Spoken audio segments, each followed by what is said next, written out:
Andito nga kami ngayon guys sa clinic ni Dr. Enrico L. Cruz. So dito lang to sa Angeles, Pampanga sa Henson Street. Pagpasok namin, ito agad yung nabungara namin. So napakaganda, ang daming toys na collection ni Doc. Ang pabawal mo lang yan, disiplina lang sa sa junk food, lalo na sa candy. Opo. Kundi paulit-ulit na may problema, paraging ganyan, hanggang sa magkakaroon siya ng phobia. Pati sa dentista, magkakaphobia siya.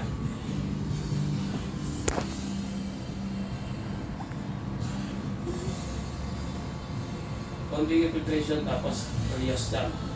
Intraperistal, bakalingual. Mai entertain talaga yung anak ninyo. Baka makalimutan niyang matakot kapag nagpabunot. So eto na nga, dinala ko dito yung anak ko dahil namamaga yung ngipin niya last week. So medyo nag-aalala ko kapag ganun kasi medyo delikado yung ganun. So dinala ko siya sa pedya niya and then niresetahan kami ng antibiotic. And then sabi niya after na gumaling, dali namin siya sa dentist. So ngayon nandito na kami. Kaya pinacheck ko yung ngipin niya na kailangan ng bunutin.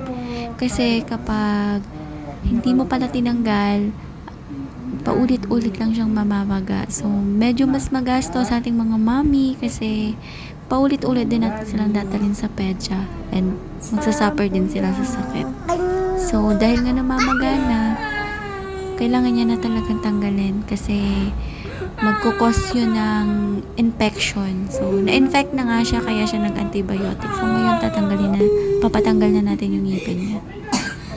So, sa mga mamis, kapag mga ganyan, kailangan na agad-agapan kasi medyo nakakatakot yung ganitong situation para sa mga bata.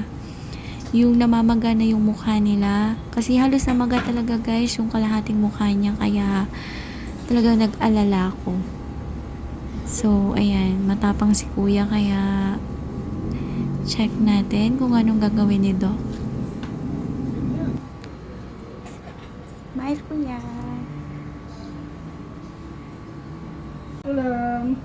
Hinga malalim. Hinga malalim. Hinga malalim. Lapit na. 1. Bilang ka lang ng 5. 1, 2, 3, 4, 5. Tapos na. Okay na. Sarado ko lang. Okay. Tapos na. Break. Oh, pagdating mo yung bulak. Ano mo na lang.